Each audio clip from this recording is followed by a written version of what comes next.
Today we're taking a look at section 9.6, Analyzing Functions with Successive Difference. So, we've looked at three different types of equations and graphs. The very first thing that you guys had graphed was we graphed linear equations. And remember, linear equations were written in the form y equals mx plus b. When we graphed them, they looked like straight lines. This chapter, we've been talking about quadratic functions. So we had something like y equals ax squared plus bx plus c. And when we graphed those, we ended up with things that were parabolas. We also graphed exponential functions previously. And those were written in the form y equals a to the bx, where x is our exponent. And so remember when we had things like that, they looked like curves. They looked like this. So what's going to happen is they're going to ask you to determine what type of graph you have. If it's linear, if it's quadratic, or if it's exponential. And there are a few different ways that we're going to look at doing this.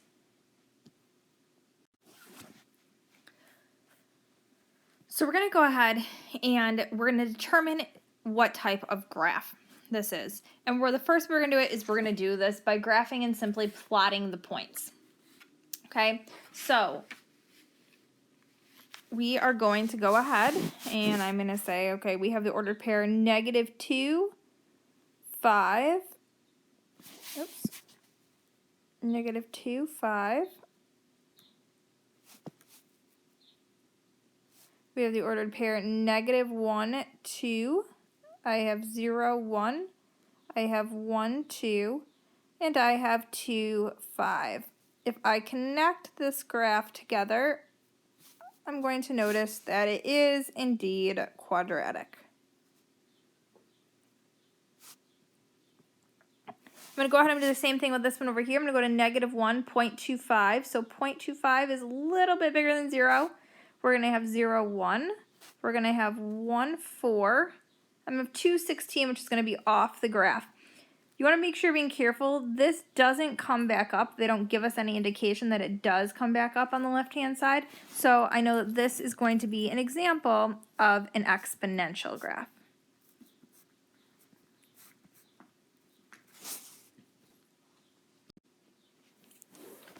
The next way that we're going to look at doing this is by not graphing everything. What we're going to do is we're going to be looking at the differences of successive y values, which just means when you subtract the y values that come after each other, those are called our first differences. If we then go a step further and subtract those differences, then we get the second differences.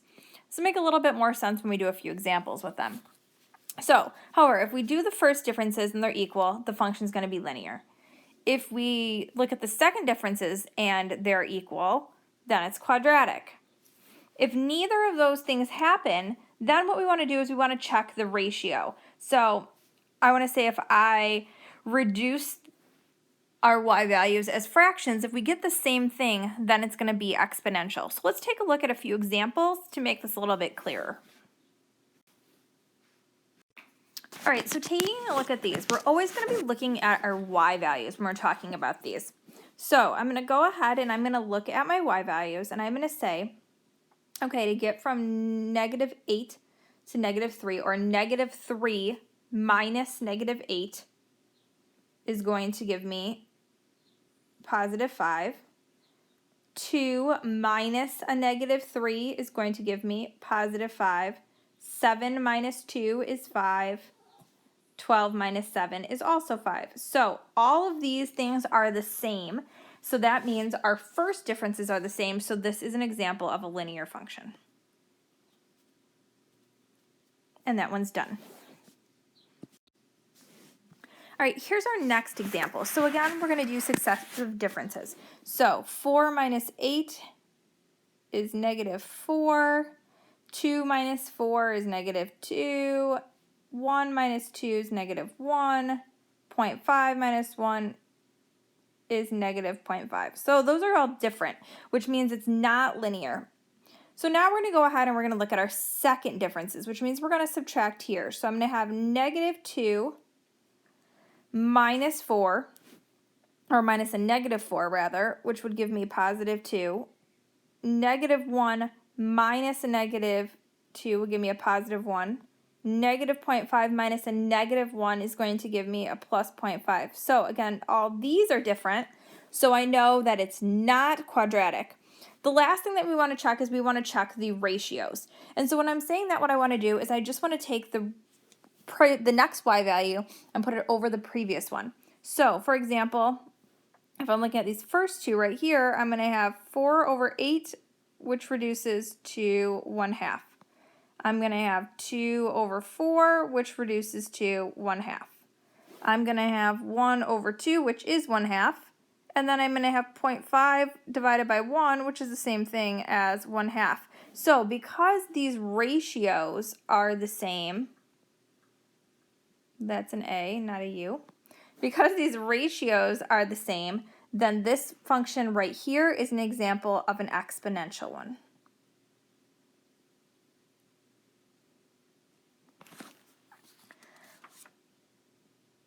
Let's take a look at one more like this. All right, so here's our last example like this one. So we're going to do again, we're going to look for our successive differences. So negative 7 minus negative 3 is negative 4. Negative 9 minus a negative 7 is negative 2. 9 minus a negative 9. So negative 9 minus a negative 9 is 0. Now we're going to go ahead. We know that it's not linear, so I'm going to look at my successive differences again. Negative 2 minus negative 4 is 2. 0 minus the negative 2 is also 2. Because those are the same, in the second row, it's going to be quadratic.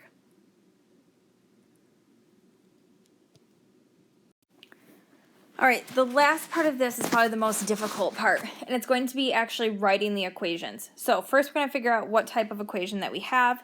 So if I'm looking at this, 7 minus 11 is negative 4. 3 minus 7 is negative 4. Negative 1 minus 3 is negative 4. Negative 5 minus a negative 1 is also negative 4. So right now I know that this function is linear. So remember when we're talking about linear equations, we have y equals mx plus b. Okay, so this negative 4 that you just found is the slope of your line. It's your m. You can use any point on this line that you want to use to figure out what your b is. Sometimes it's going to be really easy because they're going to tell you what it is when you plug in 0 for x, but they're not always going to do that. So I'm going to pick a different point just so that you can see what I'm doing. So maybe, for example, I'm going to use this point. You can use whichever one you want. So if I do that, I'm going to have negative 5 equals negative 4. The x value here is 2 plus b. So I have negative 5 equals negative 8 plus b. I'm going to add 8 to both sides. We're going to get b is equal to 3. So my equation then is y equals negative 4x plus 3. All right, let's take a look at another example. All right, so here's our next example. So again, I'm going to look for my common differences or my successive differences. So 1.5 minus 0.75 is 0.75. 3 minus 1.5 is 1.5. And 6 minus 3 is 3. So I know it's not linear. Then I'm going to do the same thing here. If I do that, I'm going to end up with 0.75 again. And I'm going to end up with 1.5. So again, these two are different, so I know it's not quadratic. So this must be exponential, which means that we're going to have a common ratio. So I'm just going to pick any two y values. I'm going to use the ones that don't have decimals just because it's easier. And so I'm going to have 6 over 3 is 2. Okay? So remember, though, when you have exponential, it's y equals a b to the x. Your ratio that you just found is your b. So this is your b. So we could go ahead and we could plug in any of the ordered pairs. I'm going to deal with this ordered pair right here. And so I'm going to have 3 equals a times 2 to the 0. What's anything to the 0 power? Remember, is 1.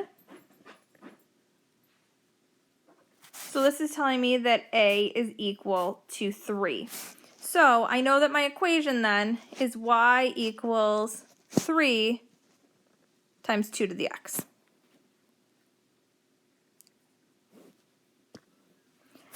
Here's one last example. I know this has been a very long video. All right, so we're going to go ahead and we're going to find our successive differences. So 18 minus 32 is negative 14. 8 minus 18 is negative 10. 2 minus 8 is negative 6. And 0 minus 2 is negative 2. So we know it's not linear. We're going to do the same thing here. Negative 10 minus a negative 14 is 4. Negative 6 minus 10 is 4. Negative 2 minus a negative 6 is also 4. So we know that this is quadratic. For our purposes, when we're dealing with a quadratic function, when we're writing the equation, we're just going to use a to the x squared. Okay? So for this one, this is telling me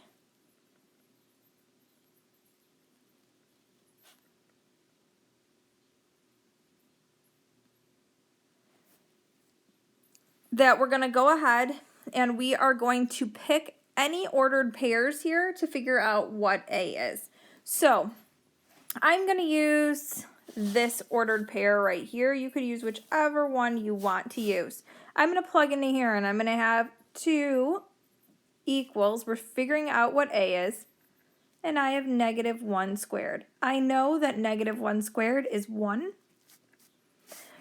Divided by both sides by 1, I'm going to end up with a is equal to 2. So my final equation is y equals 2 x squared. So all your equations should have x and y in them. If they don't, then you did something wrong.